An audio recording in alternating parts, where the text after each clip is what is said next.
the cry for help. The signal came through the void like a whisper in a storm. Captain Marcus Chin stood on the bridge of the ESS Horizon, watching the strange transmission flicker across the main display. His crew had been on a routine patrol mission through the outer territories when their communications array picked up something nobody expected. "Captain, you need to hear this," Lieutenant Sarah Park said from the communication station.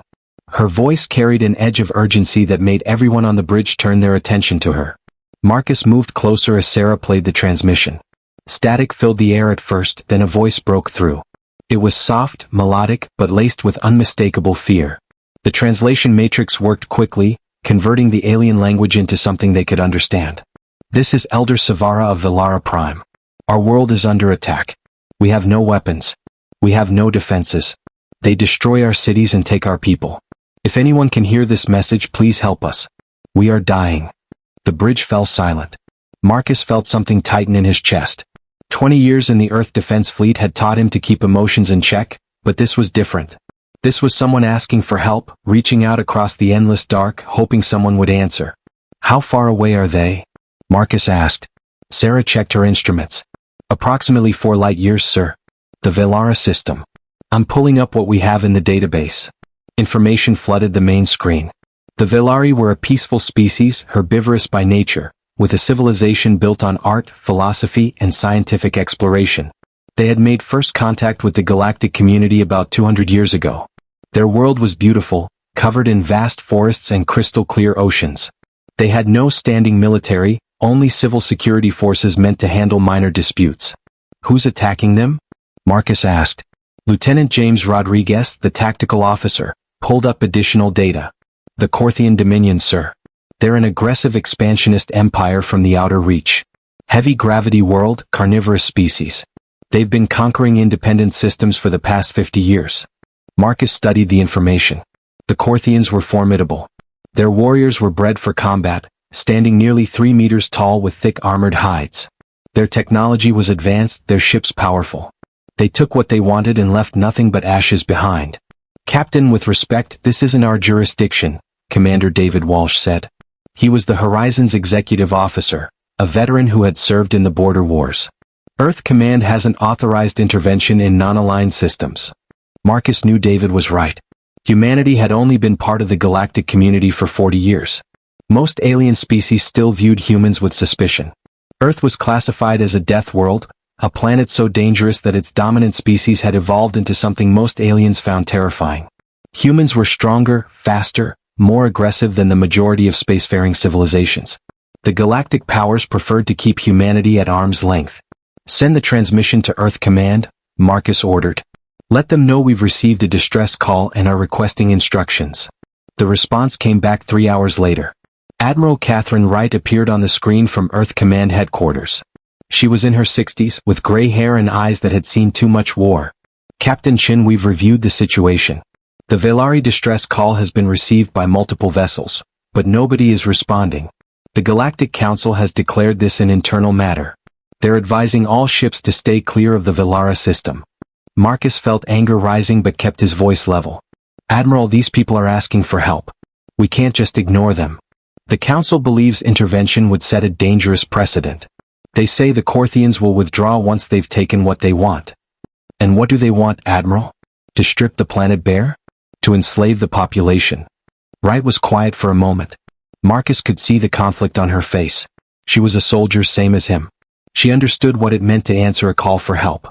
"Officially, Earth Command cannot authorize you to enter that system," Wright said slowly. "However, I'm also not ordering you to leave the area. If your ship happens to experience navigation difficulties that result in your arrival at Velara Prime, well, these things happen in deep space." Marcus understood. The Admiral was giving him permission without saying the words. If things went wrong, she would take the blame. If things went right, humanity would have made a statement to the galaxy. "Understood, Admiral. We'll proceed with extreme caution." "Captain Chin," Wright said before ending the transmission, "show them what humans are capable of. Show them why they should never underestimate us." Marcus turned to his crew. Every face on the bridge was watching him, waiting for orders. These were good people, trained and dedicated. They had families back on Earth, lives they wanted to return to. But Marcus also knew that every single one of them had joined the defense fleet for a reason. They believed in something bigger than themselves. Lieutenant Park, plot a course to the Velara system. Maximum speed. Yes, sir. Commander Walsh, I want all combat systems ready. Run full diagnostics on weapons and shields. Rodriguez, start analyzing everything we know about Corthian tactics and technology. Captain, Dr. Emily Chin spoke up from her station. She was the ship's medical officer and, despite sharing his last name, no relation to Marcus. What about the crew? Some of them might not want to risk their lives for people we don't know. Marcus nodded. Put out a ship-wide announcement. Everyone on board should know what we're doing and why. Anyone who objects can note their concerns in the log. But we're going to help these people. The Horizon jumped to faster than light speed, crossing the distance to Velara Prime in 3 days. During that time, Marcus studied everything available about both the Velari and the Corthians. He watched videos of Velari culture, saw their beautiful cities built in harmony with nature. He read reports about Corthian conquests, saw images of devastated worlds left in their wake. He also spent time with his crew, making sure everyone understood the risks. To his surprise and pride, not a single person objected. Some were nervous, some were excited, but all were determined. We didn't join the fleet to run away from fights, Lieutenant Rodriguez said during one briefing. Besides, somebody needs to show these Corthians that they can't just bully whoever they want. When the Horizon dropped out of faster-than-light travel at the edge of the Velara system, the situation was worse than Marcus had imagined. 8 Corthian battlecruisers orbited the planet, each one twice the size of his ship. They were bombarding the surface with energy weapons, destroying infrastructure and terrorizing the population. Captain, I'm picking up massive devastation on the surface, Sarah reported. Multiple cities are in ruins. I'm detecting thousands of life signs and underground shelters. Any sign they've detected us? Not yet, sir. We came in behind the system's outer moon. We have maybe 10 minutes before their sensors pick us up. Marcus made a decision. Open a channel to the planet's surface. Let's see if we can reach this Elder Savara. The connection took a minute to establish. When the screen cleared, Marcus saw his first Velari. Elder Savara was tall and slender, with pale blue skin and large expressive eyes. She wore robes of deep green, though they were torn and dirty. Behind her, Marcus could see frightened faces huddled in what looked like a shelter carved from stone. This is Captain Marcus Chin of the Earth vessel Horizon. We received your distress call, Elder Savara. We're here to help. Savara's eyes widened with disbelief. You came? Someone actually came? We came. Tell me about your situation. How many people are in shelters? What kind of defenses do you have? We have nearly 2 million people hiding underground across the planet. Our security forces tried to resist at first, but they had no chance against the Corthian warriors. We have no weapons, Captain. We never needed them before. We thought the galaxy was a peaceful place. Marcus felt a pang of sympathy. The Velari had believed the best of others, and now they were paying the price. Elder, I need you to keep your people safe in those shelters. My ship is going to engage the Corthian fleet. It's going to get loud up here, but don't lose hope. Captain, you have 1 ship. They have 8. You cannot possibly win this fight. Marcus smiled grimly. Elder, humans come from a world that tried to kill us every single day for millions of years. We evolved fighting predators, surviving disasters, and never giving up. These Corthians are about to learn why the galaxy calls us Deathworlders. Before Savara could respond, alarms blared across the bridge. Captain, the Corthian fleet has detected us, Rodriguez announced. They're moving to intercept. All hands to battle stations, Marcus ordered. Let's show them what the Horizon can do. A massive face appeared on the screen. This was a Corthian, and Marcus immediately understood why they were feared. Commander Draxus had dark armored skin, powerful jaws filled with sharp teeth, and eyes that burned with predatory intelligence. Human vessel, you have entered a Corthian military operation zone. Leave immediately or be destroyed. This is Captain Marcus Chin. These people asked for help. I'm here to provide it. You're the ones who need to leave. Draxus laughed, a harsh sound that echoed through the bridge speakers. 1 small human ship against my battle fleet? You are either incredibly brave or incredibly stupid. I will give you this 1 chance to flee. After that, I will add your wreckage to the debris orbiting this pathetic world. I don't run from bullies, Marcus said calmly. Last chance, Commander. Take your ships and leave this system. Draxus's expression changed from amusement to rage. Very well, human. You will die with honor, at least. All ships, destroy them. The 8 Corthian battlecruisers turned toward the Horizon, weapons powering up. Energy signatures spiked across the tactical display as they prepared to fire. Marcus looked at his crew. Every one of them was at their station ready to fight. Rodriguez, prepare evasive maneuvers. Park, get ready to jam their targeting systems. Walsh, coordinate point defense systems. When they fire, I want every shot they take to miss. Sir, even if we dodge their first volley, we can't fight 8 ships, Walsh said. We're not going to fight 8 ships, Marcus replied. We're going to fight smart. Humans didn't become the dominant species on Earth by being the biggest or strongest. We became dominant by being adaptable, creative, and absolutely refusing to give up. The Corthian ships opened fire simultaneously. Space erupted with energy beams and plasma torpedoes, all converging on the tiny human vessel. Evasive maneuvers now, Marcus shouted. The horizon twisted through space with impossible agility. Human ships were designed differently than most alien vessels. Where others relied on shields and armor to absorb hits, human engineers had focused on speed and maneuverability. The horizon moved like a fighter jet rather than a battleship. Weapons fire passed through empty space where the ship had been milliseconds before. Out of 200 shots, only 5 connected, and the horizon's ablative armor absorbed most of the damage. Return fire, Rodriguez. Target the lead ship's sensor array. The horizon's railguns fired. These weapons used electromagnetic force to launch solid projectiles at tremendous velocity. The Corthians had never encountered this type of weapon before. Their shields were designed to deflect energy, not solid matter. The metal slugs punched through the lead battlecruiser's shields and tore apart its primary sensor array. The massive ship suddenly went blind, its targeting systems offline. Direct hit, Captain, Rodriguez shouted. Good. Now target ship 2, same strategy. Take out their sensors and communications. If they can't see us and they can't coordinate, they can't fight effectively. The horizon danced through space, dodging incoming fire and striking back with surgical precision. Marcus had studied the Corthian tactics during the journey here. They relied on overwhelming firepower and coordinated attacks. Take away their coordination and they became vulnerable. One by one, the horizon disabled the sensors on 3 more Corthian ships. Commander Draxus screamed orders at his fleet, but the humans were too fast, too unpredictable. Every time the Corthians tried to surround the horizon, it slipped away and struck from a different angle.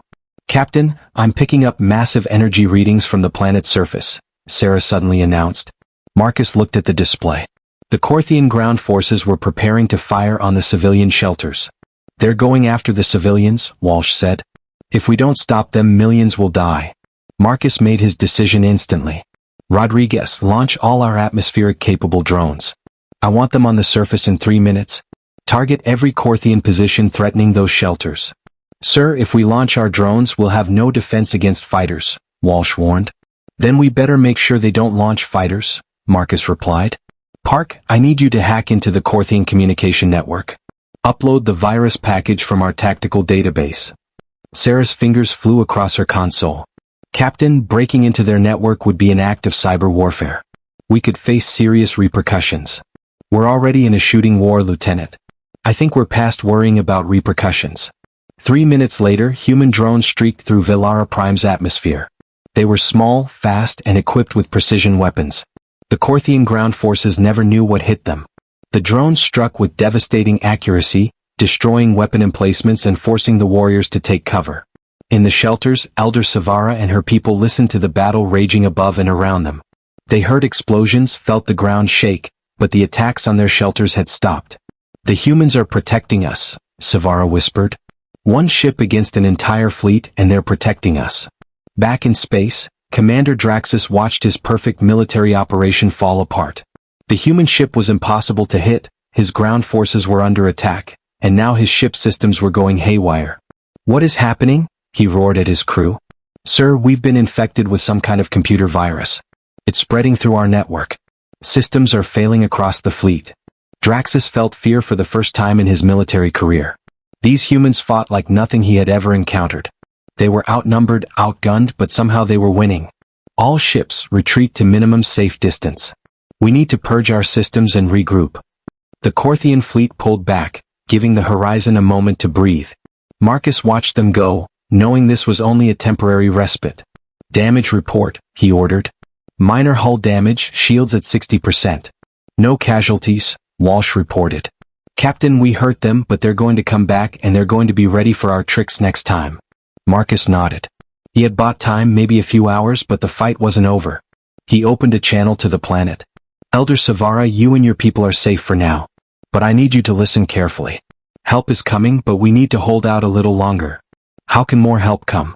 You said you only had one ship. Marcus smiled. I said my ship was alone. I never said humanity wouldn't send more. I transmitted our situation to Earth Command the moment we arrived. The cavalry is already on its way. In the shelters of Velara Prime, hope bloomed for the first time in weeks. The humans had come. They were fighting. And they weren't giving up. The Deathworlder response. Commander Draxus stood on the bridge of his flagship, staring at the tactical display with growing frustration. His fleet had pulled back to regroup, and his engineers were working frantically to purge the human virus from their systems. In all his years of conquest, he had never encountered an enemy like this. Status report, Draxus demanded. His second-in-command, a scarred veteran named Krell, approached cautiously. Commander, we have restored primary systems on 6 ships. 2 are still experiencing difficulties. The virus was more sophisticated than anything we have encountered. It targeted our coordination protocols specifically. And the human ship? Still maintaining position between us and the planet. They have launched defensive satellites around the civilian shelters. Our ground forces cannot approach without being destroyed. Draxus slammed his fist against the console. This is unacceptable. They are one ship with a crew of perhaps 200. We have 8 battlecruisers and 10,000 warriors. How are they holding us off? Krell hesitated before speaking. Commander, I have studied the humans since this battle began. They fight differently than any species we have faced. They do not rely on superior numbers or firepower. They adapt constantly, exploit every weakness, and refuse to surrender even when logic says they should. You sound afraid of them, Draxus said coldly. I am cautious of them, Commander. There is a difference. The galactic community calls their world a death world for good reason. Everything on their planet evolved to survive in conditions that would kill most of us. These are not soft prey species like the Velari. These are apex predators who learn to work together. Draxus considered this. He had heard stories about Earth, about the incredible dangers that existed there. Massive predators, violent weather, diseases that could wipe out entire populations. The humans had survived all of it and thrived. Perhaps that was why this single ship was giving him so much trouble. It does not matter, Draxus finally said. We have them outnumbered. Once our systems are fully restored, we will overwhelm them through sheer force. Prepare for a coordinated assault. Every ship fires simultaneously. They cannot dodge everything. Aboard the Horizon, Captain Marcus Chen was buying time however he could. He knew his ship could not hold out indefinitely. The Corthians would eventually adapt to his tactics, and when they did, the Horizon would be in serious trouble. Captain, incoming transmission from Earth Command, Lieutenant Park announced. Admiral Wright appeared on the screen, and this time she was smiling. Captain Chen, I hope you are still in one piece. Barely, Admiral. We have managed to keep the Corthians at bay, but they are regrouping. I estimate we have maybe 2 hours before they attack again with a better strategy. You will not have to hold out that long. The 5th Expeditionary Fleet is entering the system now. 20 ships under Admiral James Okonkwo. They will reach your position in 40 minutes. Marcus felt relief wash over him. 20 ships would even the odds considerably. Thank you, Admiral. The Velari will not forget this. Neither will the galaxy, Captain. What you did today, going against orders to help people in need, that is what humanity should be known for. Not our strength, but our compassion. Hold the line a little longer. The transmission ended, and Marcus turned to his crew. You heard the Admiral. Reinforcements are coming. We just need to keep the Corthians busy for 40 more minutes. Commander Walsh looked at the tactical display. Sir, the Corthian fleet is moving into attack formation again. All 8 ships. This is going to be their main push. Then let's make them work for it. Rodriguez, I want you to target their communication relays again. If we can disrupt their coordination one more time, it will buy us the minutes we need. The Corthian fleet advanced in a carefully planned formation. They had learned from their previous mistakes. Now they moved in pairs, each ship covering the other. They varied their attack patterns, making it harder for the Horizon to predict their movements. Here they come, Rodriguez warned. Multiple missile locks. They are not playing around this time. Evasive pattern Delta. Launch countermeasures and prepare for impact. The Horizon twisted through space as hundreds of missiles streaked toward it. The ship's point defense systems fired frantically, destroying missile after missile, but there were too many. Several got through, slamming into the Horizon's hull with devastating force. The ship shuddered violently. Alarms blared across the bridge. Marcus held onto his chair as explosions rocked the vessel. Shields down to 20%. Walsh shouted over the noise. Hull breaches on decks 4 and 5. Damage control teams responding. Return fire, everything we have. Target their engines. If we can slow them down, we can survive this. The Horizon's weapons fired desperately. Rail guns launched projectiles at incredible speeds. Missiles streaked toward the Corthian ships. The human vessel was wounded but still fighting with fierce determination. One Corthian battlecruiser took a direct hit to its engine section. The explosion was massive, sending the ship spinning out of control. But the other 7 kept coming, relentless and merciless. "Captain, another wave of missiles incoming," Park warned.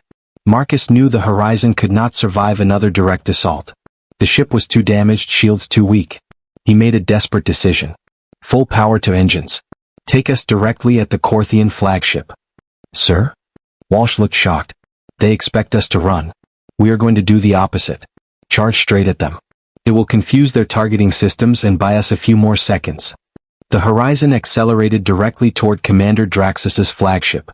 The Corthian commander watched in disbelief as the damaged human ship came straight at him. "What are they doing?" Draxus shouted. "Are they attempting to ram us?" "Unknown, Commander. Their trajectory is erratic. I cannot predict their next move." That was exactly what Marcus wanted. The Horizon weaved and jinked, moving unpredictably as it closed the distance. Corthian gunners struggled to track the fast-moving target. Shots went wide or hit empty space. 20 seconds to impact, Rodriguez called out. 15 seconds. 10 seconds. At the last possible moment, Marcus gave the order. Full reverse thrust. Launch all remaining missiles directly at their bridge. The Horizon flipped end over end, its engines screaming as it reversed direction. Simultaneously, every missile the ship had left launched at point-blank range directly at the Corthian flagship's command center. Draxus saw the missiles coming and knew he could not stop them all. Brace for impact. The missiles slammed into the flagship's bridge section. Explosions tore through the command center. Systems failed. Officers were thrown from their stations. Draxus himself was hurled against a bulkhead, stunned and bleeding. The Horizon pulled away from the damaged flagship, its engines straining. Marcus looked at his crew. They were battered, exhausted, but still fighting. Status on reinforcements? 10 minutes out, Captain, Park replied.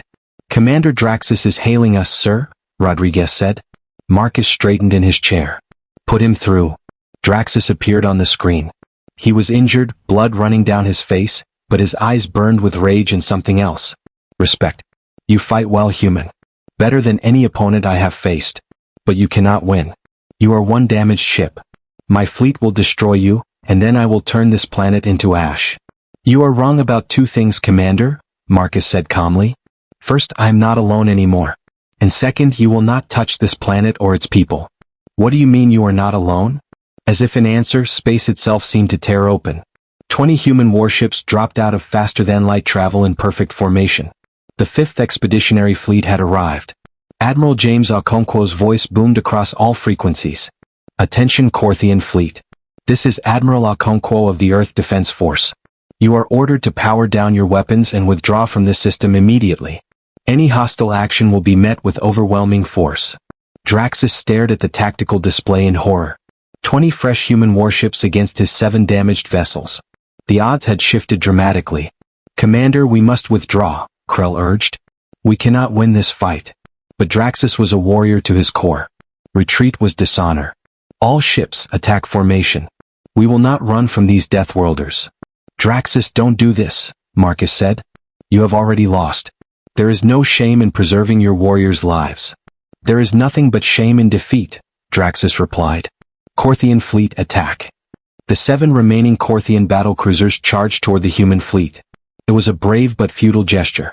Admiral Okonkwo's ships met them with overwhelming firepower. The battle was brief and decisive. Human ships, fresh and undamaged, tore through the Corthian formation. Advanced targeting systems picked apart the enemy vessels with surgical precision. The Corthians fought bravely, but courage alone could not overcome such a technological and numerical disadvantage. Within 20 minutes it was over. 5 Corthian ships were completely destroyed.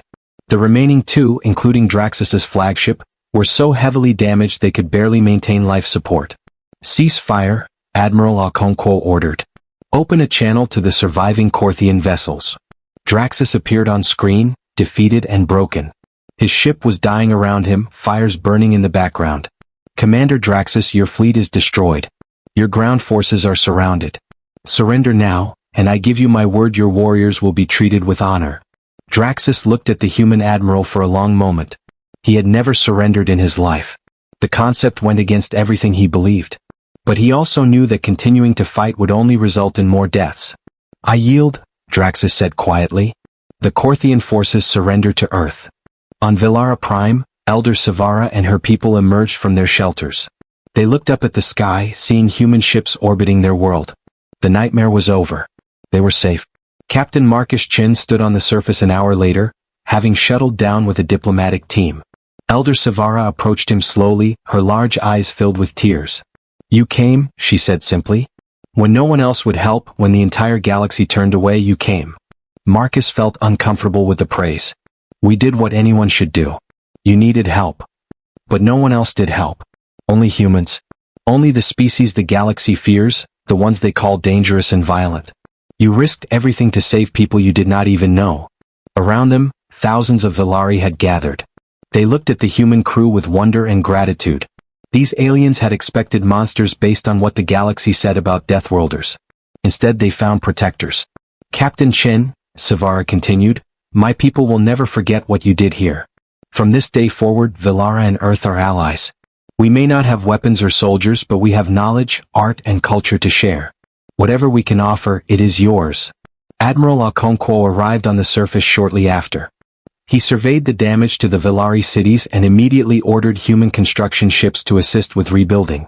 "This is going to cause quite a stir in the Galactic Council," Okonkwo said to Marcus privately. "We just intervened in a sovereign system without authorization. Defeated a major military power. Some species will see this as an act of aggression. And some will see it as an act of protection," Marcus replied. "Admiral, the galaxy needs to understand that humanity will not stand by while innocent people suffer. If that makes us dangerous, so be it." Okonkwo smiled. "Well said, Captain. I think Earth Command will agree. We are not looking to conquer anyone, but we will defend those who cannot defend themselves." The news of the Battle of Villara Prime spread across the galaxy within days. The reaction was mixed. Some species praised humanity's courage and compassion. Others feared what this meant for the balance of power. The Corthian Dominion was shocked that their elite fleet had been defeated so decisively. But the most significant reaction came from the smaller, peaceful species scattered throughout the galaxy. Species like the Villari who had lived in fear of aggressive empires. They saw what humanity did, saw that someone was finally willing to stand up to the bullies. Within weeks, ambassadors from dozens of worlds arrived on Earth. They came seeking alliances, treaties, and protection. Humanity suddenly found itself at the center of a growing coalition of peaceful species who were tired of being victims. In the Galactic Council chambers, the human ambassadors stood before the assembled representatives. The chamber was enormous, filled with beings from hundreds of worlds. Some looked at the human with fear, others with curiosity, and a few with open hostility. "The Council did not authorize Earth's intervention at Villara Prime," the chairperson said. "You acted outside galactic law." The human ambassador, a woman named Dr. Rachel Foster, stood tall. "Galactic law said we should ignore a plea for help. That we should let millions die because intervention would set a bad precedent. I am here to tell you that humanity rejects that law." The chamber erupted in debate. Some species demanded sanctions against Earth. Others argued humanity had done the right thing. "The Corthian Dominion is a sovereign power," one representative argued. "Their internal affairs are not our concern."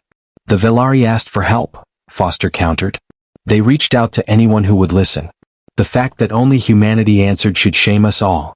What is the point of this council if we only protect the strong and abandon the weak?" "You cannot protect everyone," the chairperson said. "The galaxy is too vast." "Then we will protect those we can," Foster replied firmly. "And we will encourage others to do the same. Humanity proposes a new galactic initiative. A mutual defense pact for peaceful species. Any world that signs this pact will receive Earth's protection against aggressive invasion." The chamber fell silent. This was unprecedented. No species had ever offered such a thing. You would go to war to protect species you barely know? Someone asked. Yes, Foster said simply. Because that is what you do when you have the power to help. You use it for good. The debate raged for hours, but in the end, a strange thing happened. The Council could not agree on sanctions against Earth. Too many species, especially the smaller ones, supported what humanity had done. For the first time, the Council was divided not by political blocs or economic interests, but by a moral question. Back on Earth, Captain Marcus Chen stood in his apartment, looking out at the city below. His actions had changed everything. Humanity was no longer just another species trying to fit in. They had taken a stand, and the galaxy would never view them the same way again. His door chimed. Lieutenant Sarah Park entered, smiling. Captain, you have been reassigned. Earth Command wants you to lead a new task force. The Humanitarian Response Fleet. 12 ships dedicated to answering distress calls across the galaxy. Marcus turned to her. They are making it official? They are. The Secretary General gave a speech today. She said that if the galaxy is going to call us Deathworlders, then we will use our strength to protect life, not destroy it. We will be the shield for those who cannot defend themselves. Marcus felt something settle in his chest. This was right. This was what humanity should be doing with its power. When do we leave? 3 weeks. But Captain, you should know something. 30 species have already signed the Mutual Defense Pact. 30 worlds now look to Earth for protection. That is a huge responsibility. It is, Marcus agreed. But someone has to do it. And if humans are as dangerous as the galaxy thinks, let's be dangerous to those who prey on the weak. On Velara Prime, construction continued. Human engineers worked alongside Velari architects, rebuilding the damaged cities. But they were not just rebuilding what was destroyed. They were building something new, something stronger. Elder Savara watched the work with quiet satisfaction. Her people were learning from the humans, not just about technology or construction, but about resilience and determination. We thought the galaxy was peaceful, Savara said to Dr. Whitney, who had stayed behind to help coordinate humanitarian efforts. We thought everyone shared our values. The galaxy has many good people, Whitney replied. But it also has predators. The difference is now those predators know there is someone watching. Someone who will answer when the weak call for help. Why do humans do this? Savara asked. You gain nothing from protecting us. You risk your lives, your ships, your reputation. Why? Whitney thought about the question. Because on Earth we learned something important during our evolution. The strong survive not by crushing the weak, but by protecting them. A society is measured not by how it treats its powerful, but by how it treats its vulnerable. Humanity may be strong, but we remember what it was like to be vulnerable. We remember the fear of predators, the struggle to survive. And we decided that if we ever had the power to help others facing that same fear, we would. Months passed.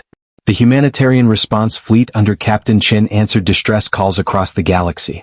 They stopped pirate raids, rescued stranded ships, and intervened in 3 more attempted conquests. Each time, they demonstrated the same qualities that had won the Battle of Velara Prime. Courage, adaptability, and an absolute refusal to abandon those in need. The galaxy was changing. The old powers that had dominated through strength and intimidation found themselves challenged. Not by military conquest, but by a simple idea. That those with power had a responsibility to protect those without it. Commander Draxus, imprisoned on a human facility, watched these developments with complicated feelings. He had been defeated, humiliated, and yet he was treated better than he had ever treated his own prisoners. The humans had given him medical care, comfortable quarters, and even opportunities to study and learn. One day Captain Chen visited him. Why do you treat me so well? Draxus asked. I am your enemy. I tried to destroy you. You were my enemy, Marcus corrected. Past tense. The battle is over. You lost. But that does not mean you stop being a person deserving of dignity. I do not understand humans, Draxus admitted. You fight with terrible efficiency, but you show mercy to defeated foes. You are strong enough to conquer, but you choose to protect. Nothing I learned about warfare prepared me for you. Maybe that is the point, Marcus said. War should not be about domination. It should be the last resort when all other options fail. And even in war, we should remember our humanity. What will happen to me? That depends on you. You can return to the Corthian Dominion eventually, or you can stay here and learn a different way. Earth is offering education programs for Corthian warriors, teaching them skills beyond combat. Some of your people have taken us up on the offer. Draxus considered this. A warrior who was not a warrior. It seemed impossible. But then again, everything about humans seemed impossible until you saw them do it. I will consider your offer, Draxus said finally. As Marcus left the facility, he reflected on how much had changed. Humanity had answered an SOS signal from people they had never met. They had fought against overwhelming odds. And in doing so, they had shown the galaxy what it meant to be human. Not monsters from a death world. Not aggressive predators to be feared. But protectors willing to risk everything for those in need. The message was clear across the stars. If you sent an SOS signal, if you cried out for help in the darkness of space, humanity would answer. Not with demands for payment or political advantage, but with ships, soldiers, and an unshakable commitment to defend the innocent. The Deathworlders had spoken. And the galaxy would never be the same.